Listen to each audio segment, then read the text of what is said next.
You can. I'm good to go whenever. Awesome. Okay, Joanna, so we'll get started. Welcome to day 2 of the 2021 Grow Where You're Planted Conference for Military Families. I am beyond excited to be introducing our speaker for this session, my lovely friend and colleague, Brenda Dunn.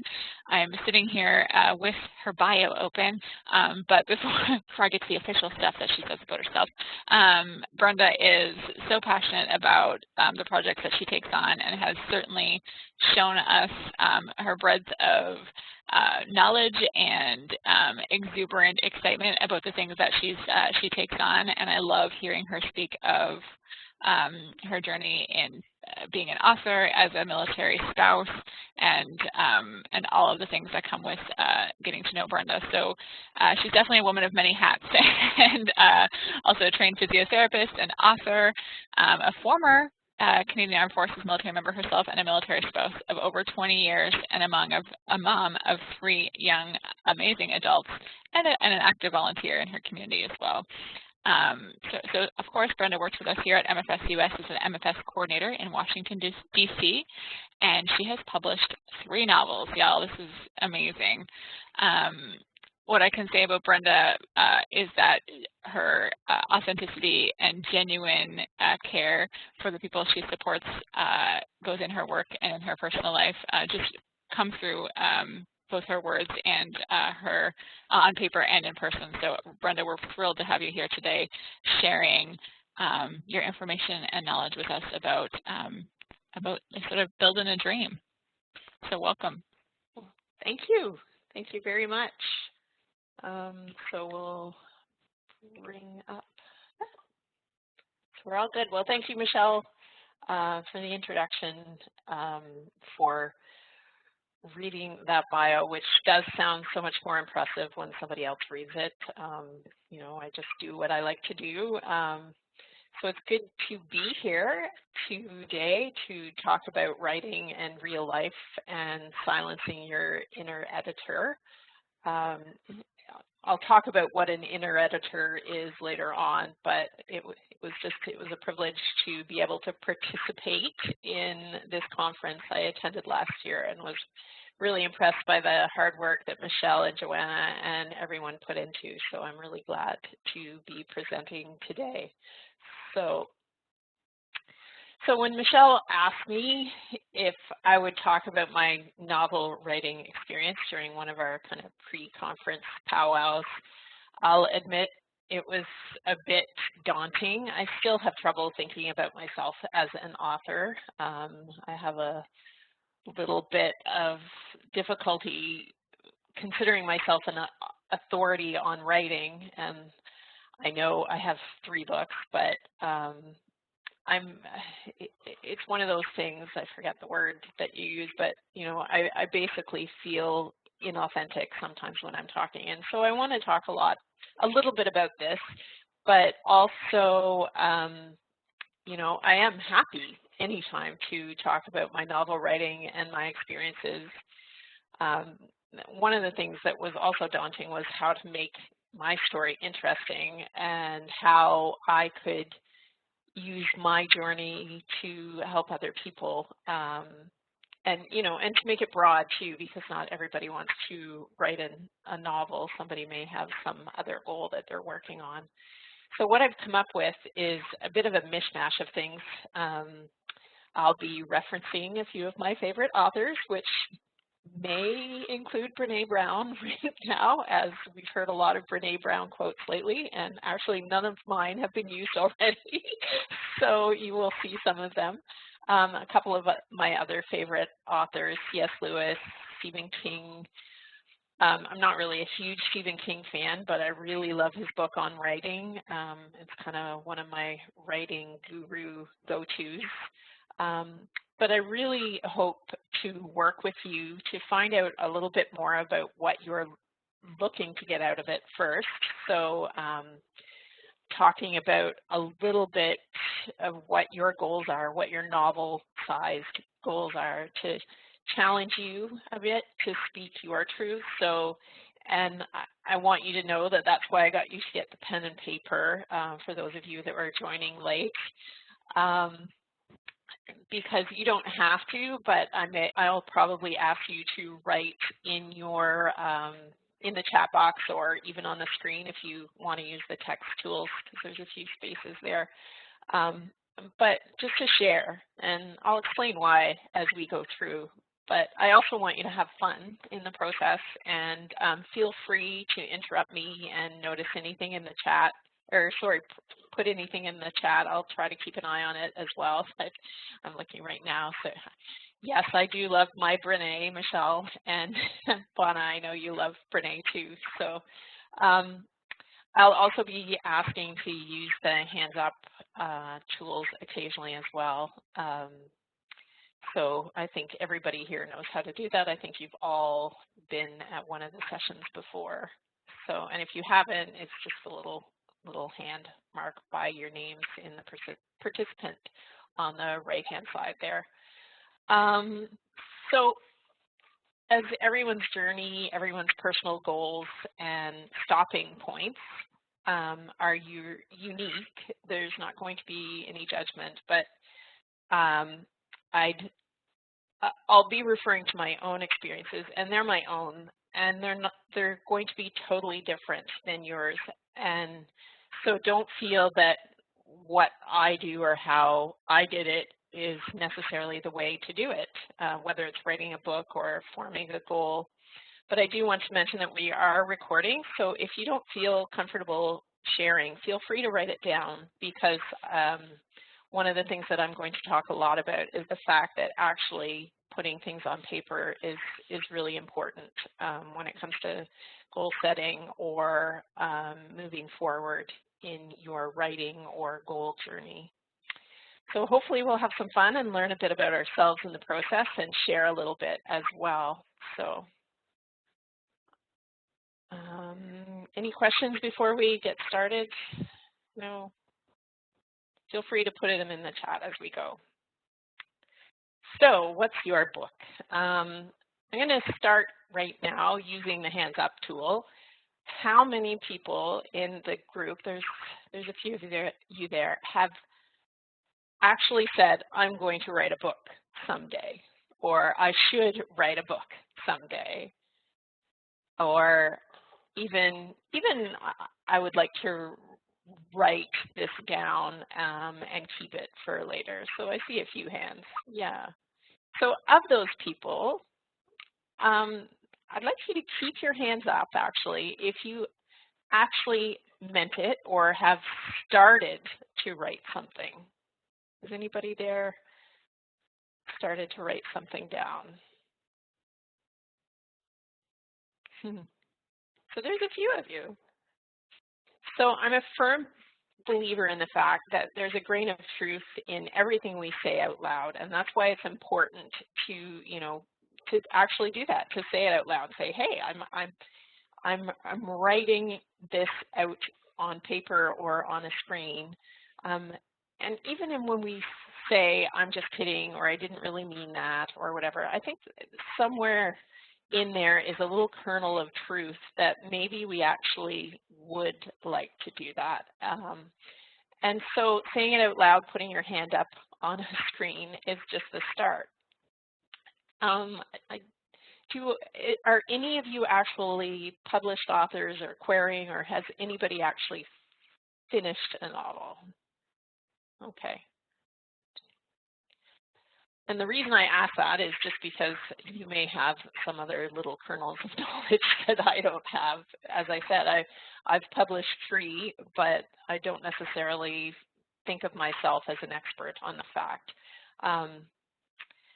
So now, what I'd like you to do is I'd like you to think of a novel-sized goal. So something big, hard, something you really want to do, and we all have these goals. So a book equals a goal. It's something that takes a long time.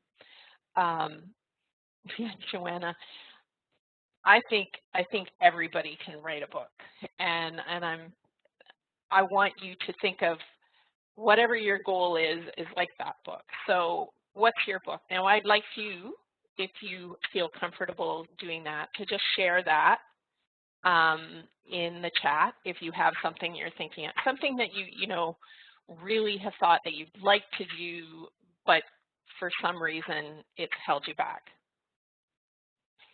There you go. Should write a book. So I'm going to tell you mine.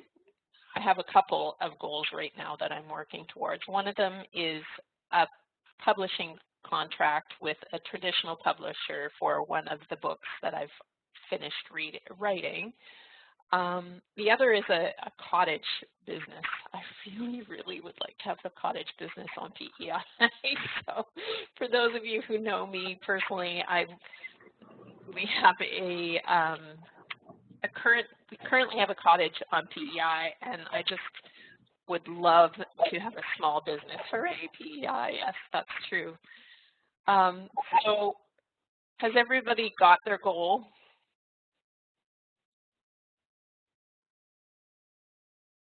Love that, Michelle. Totally can see you doing that. Anyone else want to share before we move on?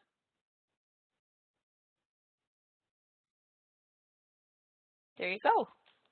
So lots of people looking to write books. So that's good to know. I will be talking along as we go more towards the book goal, but I'll be spreading it around a little bit and talking about other goals as well. So for those of you who are in the Outcan Book Club, the book that we're doing right now is Glennon Doyle's Untamed, and I'm really loving it. I will say that. But I want to read a quote that I read actually yesterday, so I didn't put it in the slides, but it's a really good quote, I think. And she says, "It's hard to jump from dreaming to doing. As every architect or designer knows, there is a critical step between vision and reality. Before imagination becomes three-dimensional, it usually needs to become two-dimensional. It's as though the unseen order needs to come to life one dimension at a time." So when she's saying that, like one dimension, I guess, is your thought, the dream that you have inside your head, and nobody else can see what's inside your head. But the minute that you write it down, that's that second dimension. And whether you're writing it on the screen or you've put it on your piece of paper beside you, or maybe you've written it in a journal or something like that beforehand, that's taking that next step, because the third dimension is actually doing, it's creating, it's putting it out there in the world. So that first step is really important. So what I'm going to do now is I'm going to just talk a little bit about my story, to fill in a little bit of my background story and to explain to you how one of my books came to being.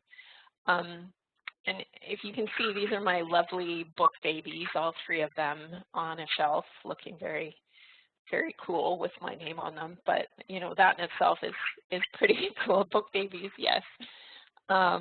So I have 3 published novels, and my first one that I published was the bottom one, Treasure in the Flame. That was published in 2012. And then Dependent on the top was published in 2014, and Skin was published in 2016. And then Dependent was actually published in 2nd edition in 2018, and I'll explain that in a bit. But so these are my book babies, and they really, really are my babies in that there's a whole lot of vulnerability in writing a book and putting it out there into the world, kind of like, you know, bringing a child up and letting them go. So I do love the book baby. They birth into the world when they're born on their publishing date. So these are mine. But I'm really specifically going to talk about Dependent, not just because it's about a military spouse, but because it was one of the most difficult to publish, actually it was the most difficult to publish so far, and it's got quite a long history that you need to hear kind of so that we can talk about how getting through goals is difficult, especially writing a novel. So I hope you have your coffee cup because this is a bit of a long story, or your glass of water or whatever, but you'll see why it's important as we go along. And one thing I want to note, I just want to say is a little trigger warning here as well. Dependent deals with some very hard topics. It deals with the death of a military member.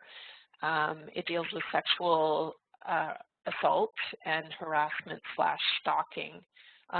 So some of the story has to deal with that as well. So if those are things that may bother you, I just want to let you know, and feel free to mute me while I'm talking, and then when I switch the slide, you'll know I'm all done.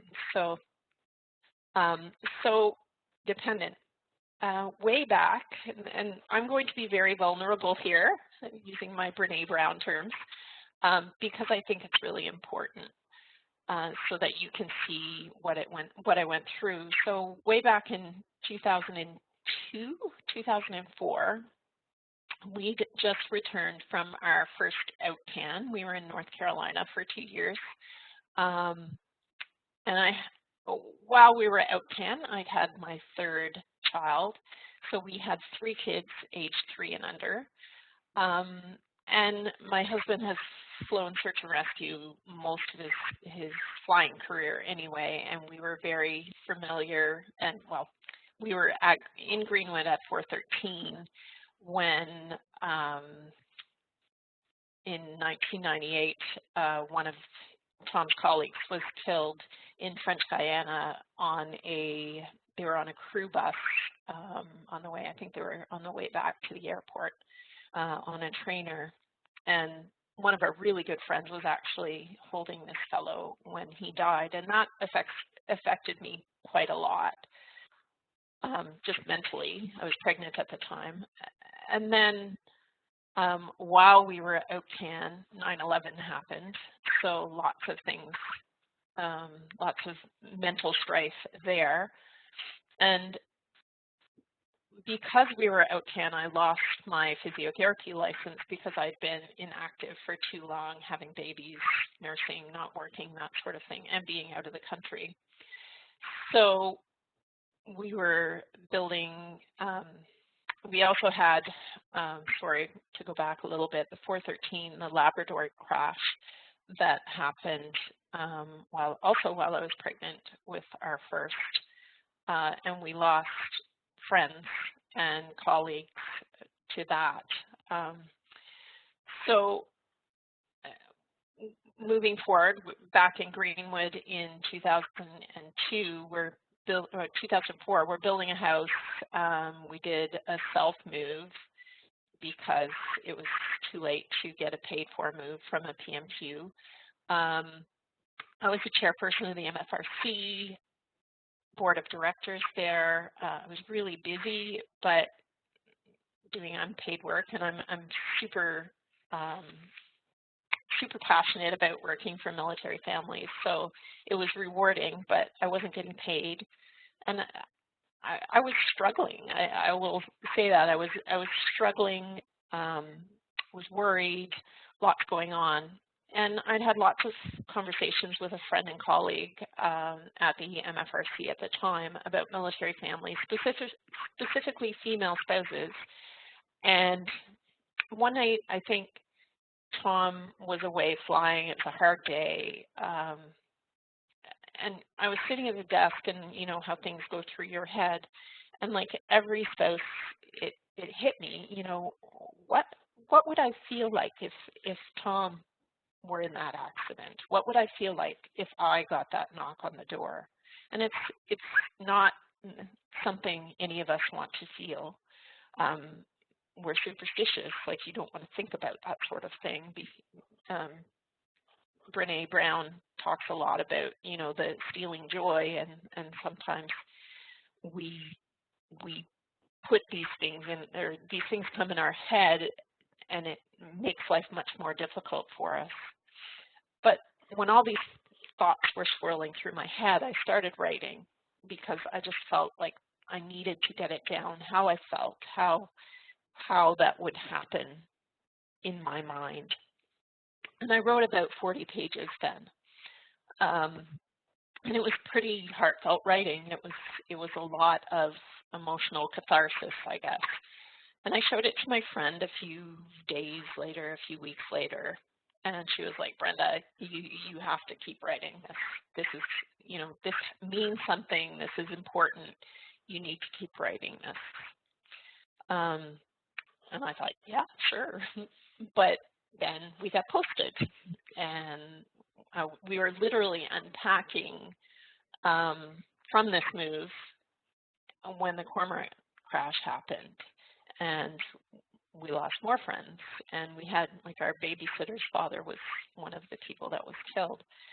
So there was a lot of emotions going through there, but it just kind of hit me, you know, I really should probably keep writing this, but I don't know if I can. I think it's too hard. So bear with me. 8 years later, we've been on 3 different postings. I've completed 2 different manuscripts, and I start back at it again because it's still calling to me, and my friend is still saying, hey, you know, did you finish that other manuscript? So I start writing it again, start working on it. And as I said before, there's some very difficult topics in the book about sexual assault from a superior officer.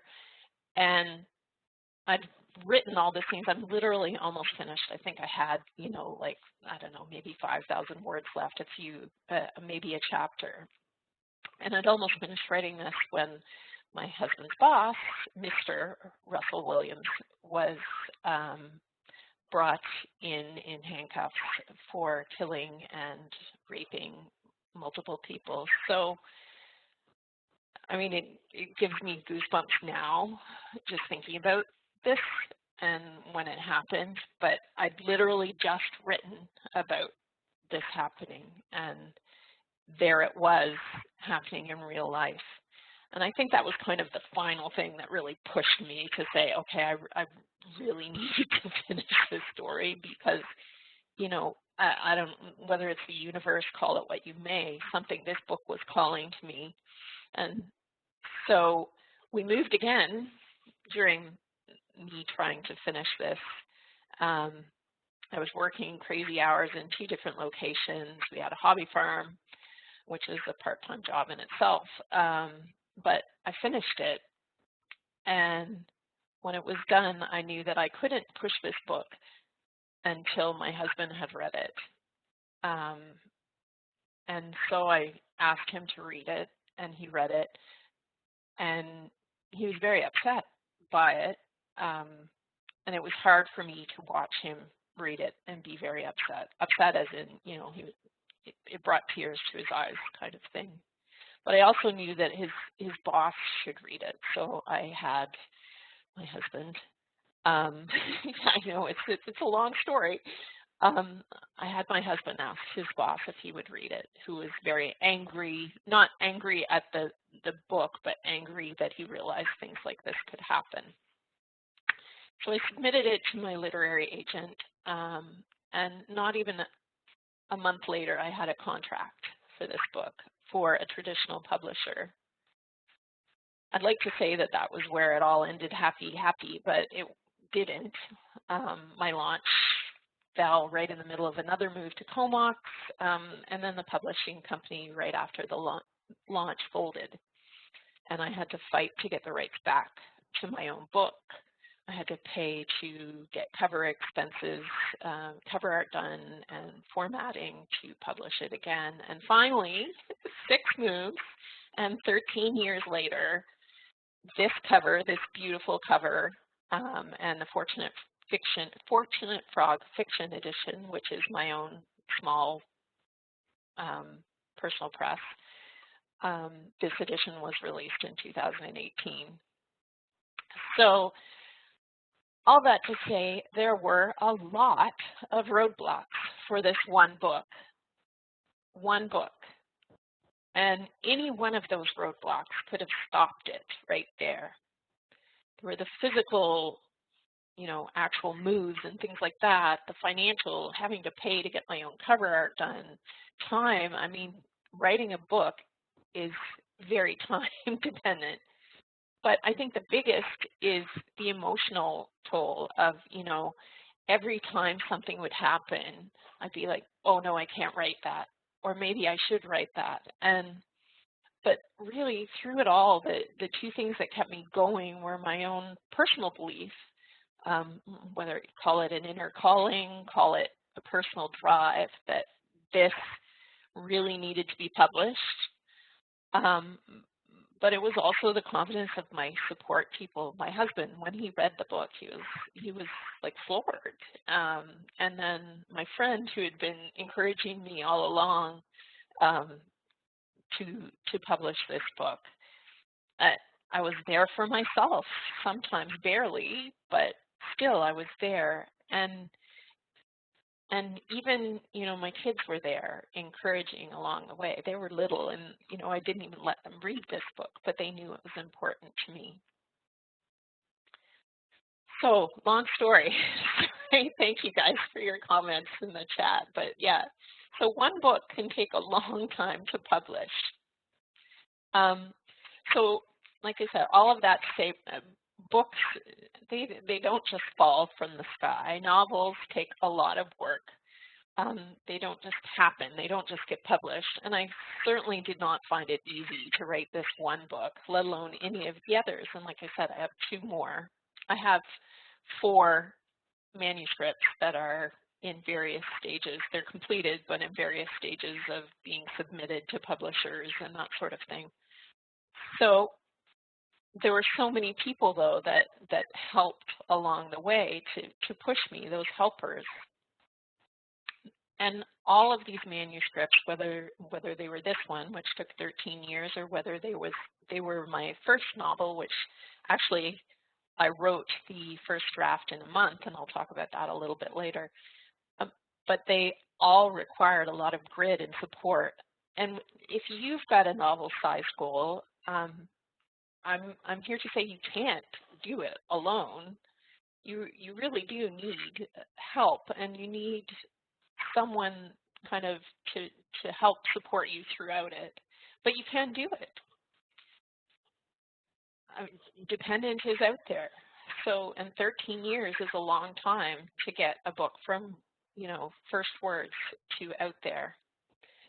So I want to talk a little bit about roadblocks and how you get through them and how you push past. And this is where, again, your pen and paper or the chat or that sort of thing will come in handy in a few minutes here. So I like this quote. C.S. Lewis. I'm a huge, huge fan of C.S. Lewis. I used to actually, if you've read his Lion, the Witch, and the Wardrobe, I'm sure you all have or have heard of it. I was the kid that used to actually climb in the closet to see if I'd end up in Narnia, and I never did. But I always hoped I would. But I love this quote. You're never too old. It's never too late, basically, to set another goal or dream a new dream. You're never too far past. Dependent, I was not too far past getting it out there. And I'm still writing. And I still want that cottage business. So maybe it's not going to happen today, but it will happen. And there's a bunch of ways you can push past these roadblocks. And believe it or not, you've already taken the first step by either writing it down on your paper or putting it on the screen for other people to see. So your novel, whether it's a light comedy novel or a genealogy novel or a nonfiction, writing it down on the screen or on your paper, that's the first step. And so this is the vulnerable part. We need to question, though, what's stopping us? Why haven't we moved forward? How important is it to you? It's obviously important if you've had the the wherewithal to write it on a screen. So what's holding you back? And the best way to be vulnerable is to just do it, whether it's writing. Yes, I do have cottage stories coming up. It's when I was writing dependent, I had a long list of things holding me back. And at the time, I didn't stop and write them down or acknowledge them, but they were always there in my head, and I knew. And one of the biggest goal crushers, I call living my limitation. Talk about that on the next slide, but Brenda calls it scarcity and fear of the dark. It's the I can't and the I shouldn't, or the I would but. And I'm sure you've all heard the quote, everything before the word but is BS. Because the buts are there and they're holding us back. So all of these, living your limitations and that sort of thing is a giant internal roadblock. So you've taken first step. Let's talk about what's holding you back. And I'm going to move forward. So here we are. Roadblocks, they come in various shapes and categories. And as I mentioned before, I kind of have split them into 4 different groups. And I, again, want to preface this by saying there's no judgment. If you have a roadblock that you want to share, feel free to share it. But there are times also when everything will be overwhelmed by whatever the roadblock is. And I think right now we're in a gigantic roadblock of a pandemic, which, has taken a lot of our emotional and physical and temporal energy. So feel free to, what I'd like to do is I'd like you either on your paper, or if you want to use the text tools, you can write on the screen what your roadblocks are, or if you can just throw them out. They don't even have to be your roadblocks, but something you think of as a roadblock. And I'm going to put one right here. Postings is a huge physical roadblock. We don't know where we're going to be next. Like right now, some of us are getting ready for postings. We don't know where we're going to live. We don't know what our experience is going to be like. Financial, one of the things for me was cover art is really expensive. Yeah, fear of failure is a huge one. It's scary. Like I said, book babies are called book babies because they're scary to put out there. And judgment is another thing. And work takes up so much time. When you're working full-time or even part-time, it can take up a lot of your mental energy. And we're talking mostly about books right now, but trying to find, I personally need a lot of mental space to write. So finding that time to write where I can just kind of zone out a little bit and just make the time is hard. And we need to pay the bills, so we need to have the work to help us to pay those bills. There's not enough hours in the day, that's true. Time, it's not a priority because there's so many other priorities, right? Sometimes there's something else that's much more important. I don't think lazy. I tend to think that we all have other things that kind of push in front of us, and more the fear and the unknown of putting things out there. One of the things that happened with me lately that's causing me difficulties writing is because we're online so much. I've actually had, about a year ago, I had an acute arthritic, inflammation in both my wrists and my right hand, and so writing became very difficult for me, especially after a day of work. So that was another thing. So maybe sitting for long periods at the computer, I'm going to write that,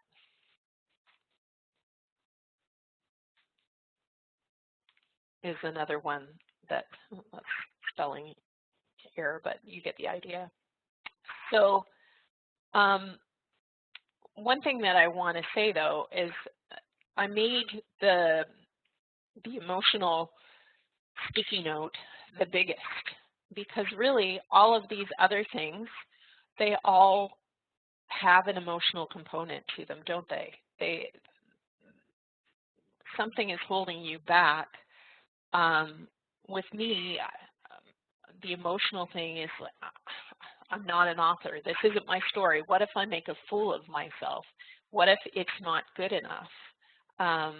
There's a lot of that kind of background fear when I'm writing, and it can hold you back from, the creative process or from the process of moving forward in a goal. So has anyone here heard of NaNoWriMo?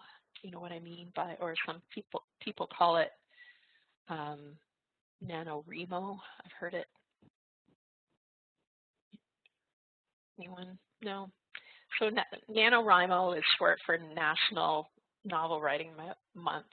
And I'll talk about it a little bit more a few slides from here.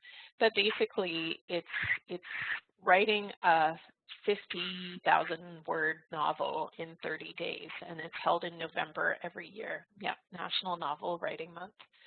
And one of the things they talk about is suspending your inner editor. And they're saying for that 1 month, those emotional limitations, living those emotional limitations, you're to suspend it, to stop it, to tell the voice that's saying no, basically. And what it's really doing is giving yourself permission to take the time to let the other things slide, to do without a bit of sleep. Maybe give yourself permission to make the mistakes. So this is a lovely segue into another Brene Brown quote of mine. Talk to yourself like you would to someone you love. Before I discuss this one, Kay Willis, who's another favorite of mine, I tried to find her book. It's here somewhere in my house, but I couldn't find it. She has written a book called Are We Having Fun Yet? And it's a parenting book, actually, and it was given to me when I was pregnant with my first baby. And Kay Willis she's passed away since, but she had 10 children, and all 10 of them came home every year for Christmas. And they all went to college. They were successful, and her parenting advice is probably some of the best that I've ever had. I think her book is out of print, but I think you can get it on Kindle. I'm not positive yet. I can look that up afterwards and send it out after. But one of her expressions she uses, which is similar to this, or along the same lines, is guilt is a 4-letter word. And it really isn't. I know it's 5 letters, but it is. It's a 4-letter word, and feeling guilty about the things we do. She was talking about it in parenting terms. A great segue from Kim's talk earlier today, but feeling guilty doing things for yourself is what she was talking about. And, I think we're all females on this call, but one of the things that I have great difficulty with is taking this time for myself. So Brene's quote if you like think about your husband or your child or your best friend or whatever, one of your a loved one, and if any of them had a big novel-sized goal and they got stuck, whether it's completing a degree, a master's, or something like that, maybe it's running a 10K or a marathon, how would you talk to them? You put it in the chat if you'd like. But really, how would you talk to somebody who is doing that? Would you be mean to them? No, my husband has done 2 master's degrees in the time that we've been married, and I totally supported it the whole time. Yeah, you've got this. You can do this. You've got the ability to do this. It's like the French testing. When my husband was doing the French testing, he went for 3 weeks to, I think, Chicoutimi they went and stayed, and totally supportive, like, you've got this, you can do this. And that's how I would talk to him. But reflexively turning that back, it's very difficult to talk to myself and say, I have to take this time for myself. I can do this. And I had so much doubt when I was writing my first manuscript, so much doubt, like, a lot of this is sounding awful. I'm not going to be able to do this. And then my second and third, same thing. Like it didn't really change, and I still have to fight to think of myself as an author. So, like Brenda says, it takes a lot of conscious effort to talk to myself like I would talk to my husband or my kids. So we really have to take that huge leap of faith and turn it around and see if we can talk to ourselves the same way. Another Brene Brown quote. I know I have a lot. They're all really good. So most of these goals, like certainly writing goals, take huge leaps of faith in the creativity realm. And it's really, yeah, Lori, you really, really cannot, and Michelle, you can't have too much, Brene. It's really scary to write down something that you made up in your head. Throughout all of my writing, I'm always thinking, will people like it? Will I sound like an idiot? Will I offend people? Will I get hate mail if I write about certain things? And certainly dependent was a huge risk because I'm writing about things that have happened to people I know, and I'm putting my spin on it. But I still felt that it was something that I had to do. And yeah, there were people that didn't like it. Lots of people that didn't like it. Not all of my reviews are good on Goodreads. And some of the things that I thought would be taken one way in the book came across completely differently when readers read it. So it's really not easy to hear people slam things that you've written or created. But I do try to read, maybe not all of the reviews, but I try to take, it with a grain of salt. Bonna, yesterday, you're on here, she talked about art scars and also how she pushed through them. So writing a book is the same thing. Like you really have to push through that fear that what you're doing will create negative reviews or create negative feeling in someone, because really, when it comes down to it, your voice is your own. Nobody else has that same voice.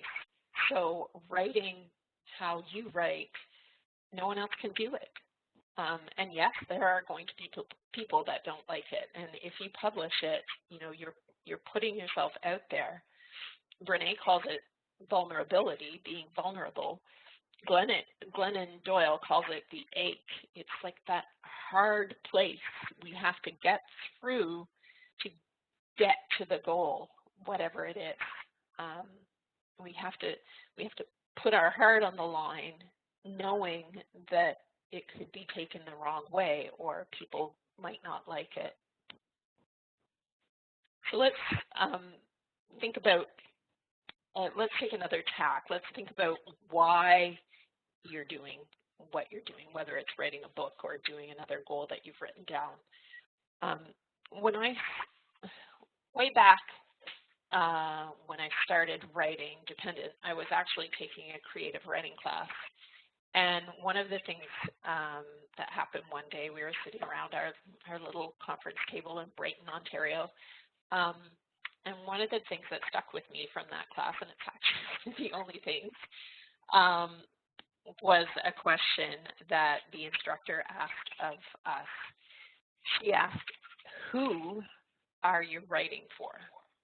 So if you're looking at a novel, obviously you're probably writing for someone else to read it, whatever reason. So in the chat, if you want to, you can put who you're writing for. And really, before I move on to the next slide, when she asked this, I offhand, she came around the table and everybody said their little piece. You know, I probably brought the average age in the class down about 30 years. So it was a lot of people with, you know, different goals in life than mine were at the time. And when she came to me, I said, well, I'm writing for me because that's who I was writing for. I was writing for me to prove that I could write a full manuscript. And it was obvious in the class that she did not like my answer. She thought it should be for someone else because, you know, a book is for someone else. But, you know, I couldn't understand why that was a problem because it was a goal for me. And goals are so personal. They're yours.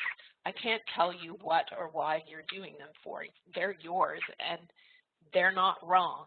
Just like me writing the story that I was writing for creative writing was not wrong. And Dependent, I think, was one of those moments where I was also writing for me because it was, as you heard the story, it was kind of a catharsis going through the process of writing that book. But I was also writing for some of my books for my kids to prove to them that I had the ability, no matter what the situation was at the time, to write something that I thought was really important or fun or whatever.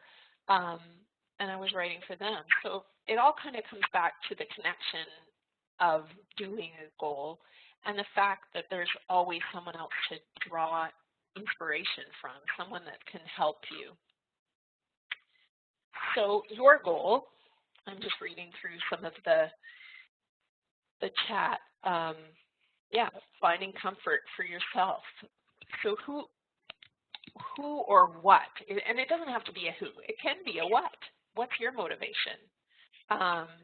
There's no right answers here. And honestly, they also don't have to stay the same throughout the fulfillment of whatever goal it is. So through Dependent, there were times where I was writing for myself, and there was times where, you know, my heart was totally going out to a family that had been affected by whether it be a death or something happening throughout the military.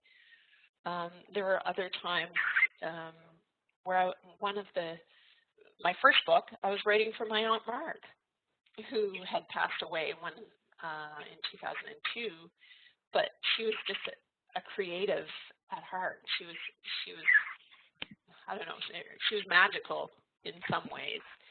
And my first book is a fantasy. It's not true. It was something that I made up in my head kind of thing. So I wrote it for her. My dedications of my books are pretty accurate who I was writing for at the time, but it changed throughout. So a story for your kids, yeah, and other little ones who like a good story. Exactly. I think one of the reasons why I started writing Treasure was because I had a daughter who was 8 at the time, or actually my first novel before Treasure was my first manuscript that I wrote. She was 8, and she had finished all the Harry Potters and all of that, and there was not really a whole lot out there for kids that were able to read at that level, that were ready for the emotional things that happen in like and those kind of things. That's the way to go. Oh, somebody needs on the bag. There we go. Thanks, Candace. So whatever your motivation is, write it down, okay? Because it's part of the process of figuring out, why am I doing this? What is the push behind? Perfect, Joanna. Yeah. Whatever you want to have as your push is your push. Whatever you feel your push is, I guess is a better way of putting that, is your push. So your who, or, and I think writing for yourself is a perfect reason to write, obviously, because I've done it. Okay, so this one is not a Brenda quote. This one is very old, but I think this guy had it right. We really can't do this alone. The fact that you're here listening to me it works both ways. It's a bolster for me to write more and keep moving. But I'm hoping that you've gotten something already, or you will get something from this conversation as we continue on that helps you as well. So I'd like to say too that, friends and family or people that we, connect with our goals, they're like roadblock obliterators. They're the quiet background behind us saying, you can do this. Like we said in how we would talk to our friends if they were our significant others as they were approaching a goal. They're that quiet background voice, but they're also like little whack-a-moles, as I was writing Dependent, there were so many times where I needed somebody to just squish down my insecurities and, whack that mole down. Yes, Bonna, your cheer team, exactly. They're the people that are pushing you forward. And it doesn't take much. It could be just a good job or you're really on the right track. Keep going. You can do this. And so we really, really need our friends' confidence. It's a huge help. So we've got your goal down. We've discussed what's holding you back and who or what you're doing it for. But what I'd like to do now is really take a look and look past those specific things that are holding you back in those 4 categories that we talked about, and talk about what beyond just who we're writing for can push us forward. And you'll notice I've made this pink, like the sticky before, because the emotional sticky page, the emotional roadblocks, I mean, really everything has an emotional component to it. It's that inner editor, that darn voice that is inside of us saying you can't because. So again, no right answers here, but I'd like you to write on your piece of paper, or you can write it here. Think about those specific things and how you can move forward. One of the things that I have, and I'm just going to put it, oh no, I need my text tool. There we go. Let's put it here. There. So NaNoWriMo was one of my writing motivators. And as I said before, it's a month, but it's a lot more than that. It's a community of like-minded people, all people who are trying to write down what it is that, is inspiring to them, or they're trying to finish their novel. And there's like chats and forums and things like that, encouragement to push past. So it's NaNoWriMo was a big motivator for me. But the other thing NaNoWriMo did that I'm going to put down here because it really helps me is deadlines. Because it's 30 days and you've only got those 30 days. And oh, I love deadlines. They give me something to work towards. And the thing about deadlines is they are fluid. If it's a goal, I mean, I probably gave myself a deadline on a regular basis for dependent, but it took me 13 years. It's fine. But just giving you that kind of arbitrary end date really does help. So feel free to write that one down on your sheet of paper. The other thing NaNoWriMo does is it gives you proven results. So people that are on there have done it before. They've done it, some of them have done it 10, 15 years in a row, which I thought was really cool to see. And some of them have gotten large publishing contracts from it. I'm just reading Candace. That's that art scar, Candace. I'm not sure if you were on when we were talking about that before, but it's the same thing. You write what you want to write, and nobody can change that. Yes, Bonna, you're right. It's an art scar. What you write, like I'm pretty sure that every single author out there has had someone say you can't do it, or someone review something of theirs. You look at J.K. Rowling, who I think submitted something like 25 times to, or maybe it was more than that, to publishers, and was told, no, this will never sell. Even Stephen King, I mean, I don't know how many times he submitted before he got something that that was publishable according to the publishers. And, you know, I think he's so wealthy because of what he's done. So writing is very personal. You're writing for yourself. And the great thing about being on NaNoWriMo or one of those kind of things is just that. It's other people are motivating you from behind.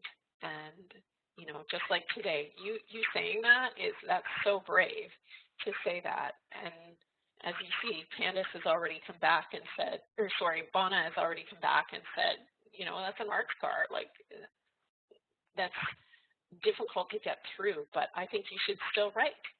If you feel that something in there wants to come out, you should continue to write. Another example that I think a couple of people here will appreciate that I like is Peloton. We've all heard of Peloton, and I know Michelle will comment. Amen. Yes, there you go. But it's a community of like-minded people who are just trying to move forward in their goals of fitness and health. I don't know a huge amount about Peloton yet, but I've been doing some of their exercise routines, and I can say that it's great when they're shouting out the people that are, you know, doing their 100th ride. Yes, it's incredible. So connection is a huge motivator to work on, you know, that feeling of I'm not good enough, when in fact, you know, everybody out there is doing the same thing.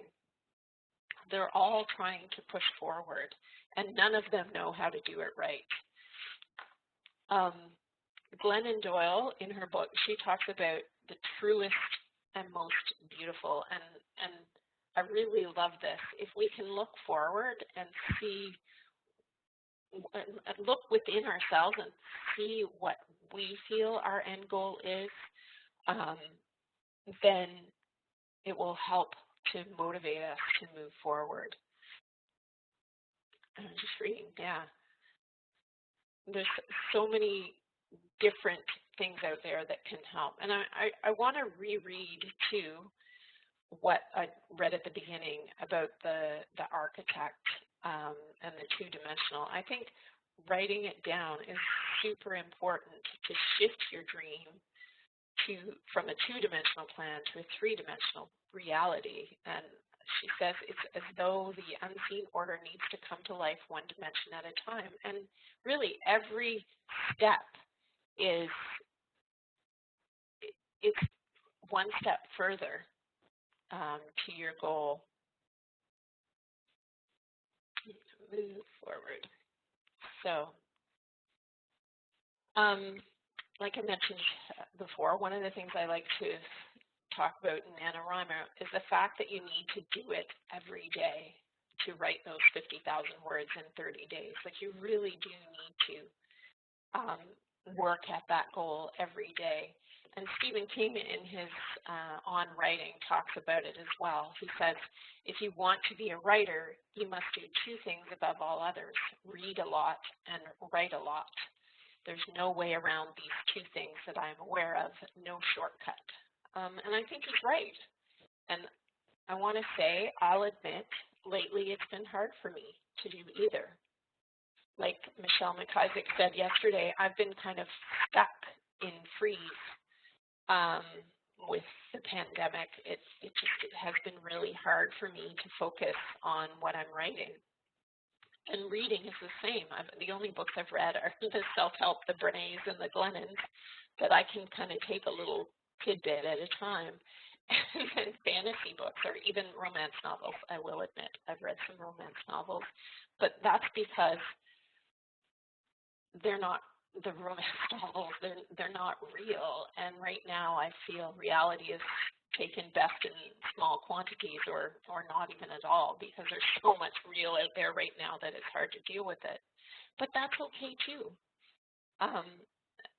As for writing, in the fall, because I was having so much trouble finishing my most recent novel, I did Nano again, and not to do the 50,000 words, but to write the last 10,000 words of my latest manuscript, which is the sequel to Skin. And it killed me to do it. It was so hard to get myself into that space. So, yeah, exactly. Those words, just an hour a day. Exactly, Joanna. And it adds up. So my husband likes to, whenever the kids are having difficulty with something, whether it be, something school or whatever, he likes to ask them, how do you eat an elephant? And the answer is one bite at a time. So that's why my elephant is here. And really, one bite at a time is how you can get towards your goal. So what I'm asking you to do is take your goal, whatever it is, and do it one bite at a time. Write your 50,000 words one in prep for a podcast in 1 month for an hour a day. And that's, again, what NaNoWriMo does that's amazing, is it allows you the permission to write a bit each day. Maybe write 100 words or paint one wall. Heck, just buying the paint. I think Brenda talked about this in one of her Happier You podcasts. Doing that one little step at a time, that first bite. And really, the first bite is making a commitment to yourself, writing it down on that paper. And really, it's not just to do that, but to find ways as well to reaffirm that commitment before it's challenged, because there are going to be challenging times, and we need to visualize what's going to happen beforehand. And I'm going to just move on to this next slide. So finding the grit and the support early.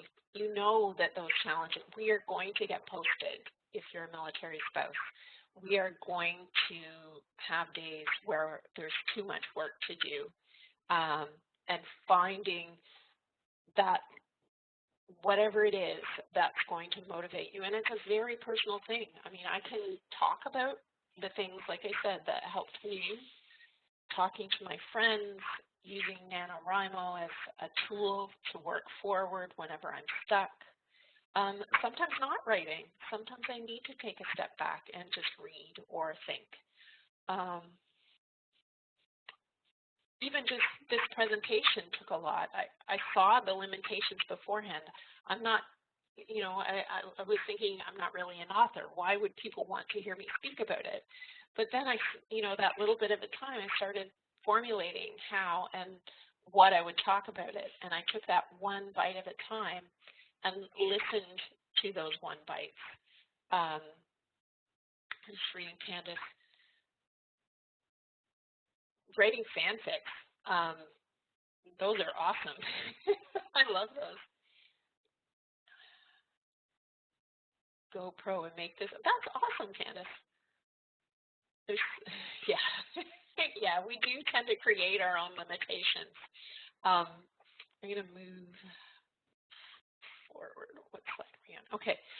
So really, it can any roadblock that one bite at a time can help. Like full-time work, kids in virtual school, all those things. Just finding that 15 minutes to work towards your goal. And Stephen King, in his book, he says, the scariest moment is always just before you start.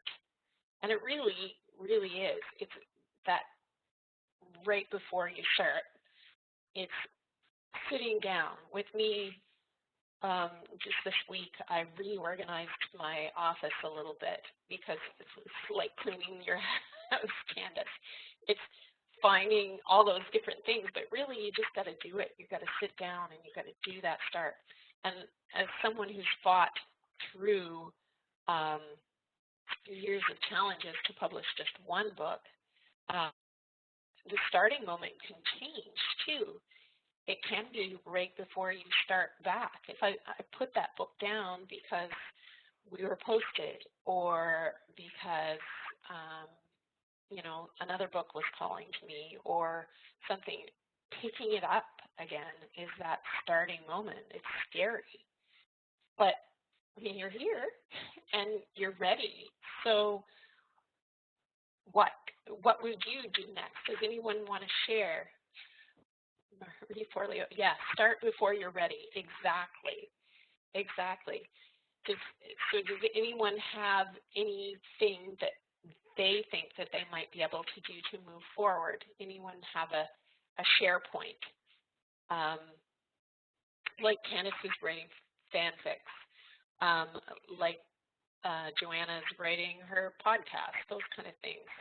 I don't know, is Jen still on here? Jen, you've done so many things with your genealogy. I can totally see you writing forward a book.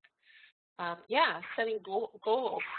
And everybody loves journals right now, so pull out that journal and say, I'd really like to do it by this time. And then involve a friend who can help keep you accountable. Do I start with an outline? No, actually. Honestly, almost all of my books have started with a setting. And I know that sounds crazy, but Treasure in the Flame is set in a historical settlement. If anybody's been to New Brunswick, it's set in King's Landing, as if it actually happened during the time that King's Landing in New Brunswick was. Yeah, Lori, I knew you'd like that. Usually it starts with a feel, and maybe I write it down, maybe I don't, but I tend to be, writers, they tend to kind of separate us into, and in NaNoWriMo they talk about this a lot. You're either a planner or a pantser, and I'm totally a pantser. So I sit down and I write and I let the characters do what they will, and I get them into scrapes and get them out of scrapes. That's kind of how I write. So so many. I did it's a historical settlement and you can do camps there, and I did camps for so many years wearing my little bonnet and everything, so that's where this story comes from. If you've been there, you should read this book and you'll see what I mean. So yay, been there too. So anybody else have any next steps they want to share? Anything else? Totally writing it, like Steph said, making those goals and those deadlines. And I'm happy, if you're looking for someone. If you're writing, I'm happy to be part of your team, as Bono would say. And that's it. So hopefully I've given you a novel-sized goal boost. If anybody has any questions right now, I'm more than happy to talk about more specifically about the writing process, or anything else with regards to the publishing process as well. I've kind of been down both roads. Most of my books now are self-published in my little Fortunate Frog fiction, but I'd be happy to answer any questions if anybody has any.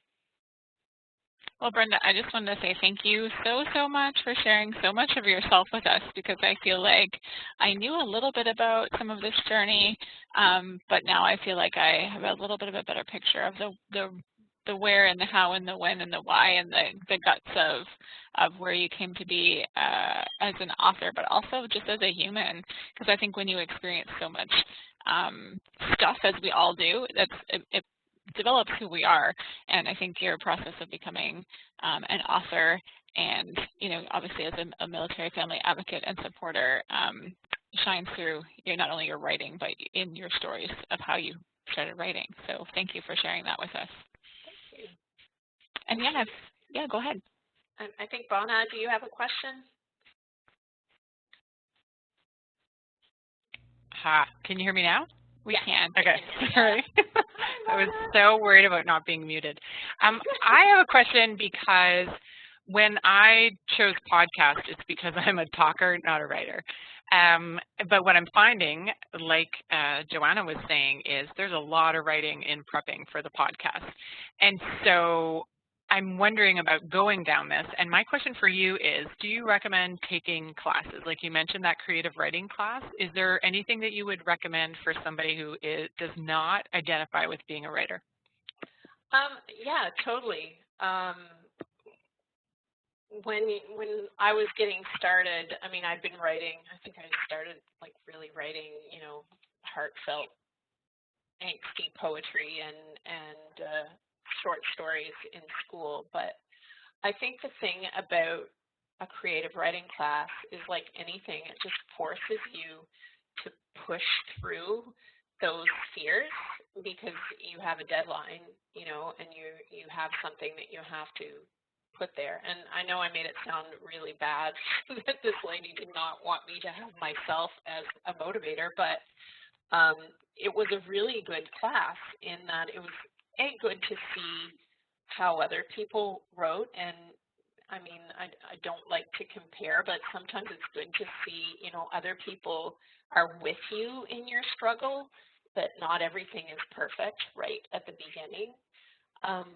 But like I said, it's also that kind of meeting, and they push you in ways that I wouldn't normally have written. Like, one of the things was a creative nonfiction. I'd never written like real stuff. I'd written it was all fiction, everything I've written so far is fiction, but you had to write something that was actually true, something that actually had happened to you. Or, writing short stories. I'm more of a novel writer, and so writing something short. Or the other thing that they did was to help you get into your characters a little bit more. I really liked that, you had to write something from the point of view of your character about their fears. And it may have had nothing to do with the actual story, but kind of like you listening, like Michelle was saying, listening to me and getting some background on me, your characters have this background as well. And it's not really something that you necessarily think about when you're focused on getting the story told. So it can kind of round out what you're writing a lot more. So yeah, totally recommend it. In fact, one of the things I'm thinking about doing when we get posted, I'm thinking about doing a master's in fine arts, or even just doing a couple of courses just to see if that's what I want to do, just because, I've been writing on my own for, so many years now, 14, 15 years. And it's good to have something pushing me in a way that was outside of it. Oh, there we go. So yeah, outside of my comfort zone. So I hope that answers your question, Bonna. Yeah, that was great. Thank you, Brenda. Awesome. No problem. Anybody else have any questions? Anything else? I don't see anything. Nothing in the chat right now, so that's, I just checked. So if anybody, I didn't put it on my slide, you can Google me if you are really interested, and you will find. I am on Goodreads. I'm on, anything. I have a Facebook page that's for my author page. I have a blog, Brenda Corey Dunn at blogspot.com. But I'm a real fair weather blogger because I don't have time to write my stories, let alone write in my blog lately, it seems. Brenda, and we can share your information in the after session email that goes out as well, because I believe we have it in your bio and things on the website also. So if people want to link to it sooner than later without having to Google Brenda, you can go to our website for the conference, and the information is listed on Brenda's bio, or we'll add it into the after session email as well. Awesome. Awesome. Well, thank you all so much for joining us this afternoon. We have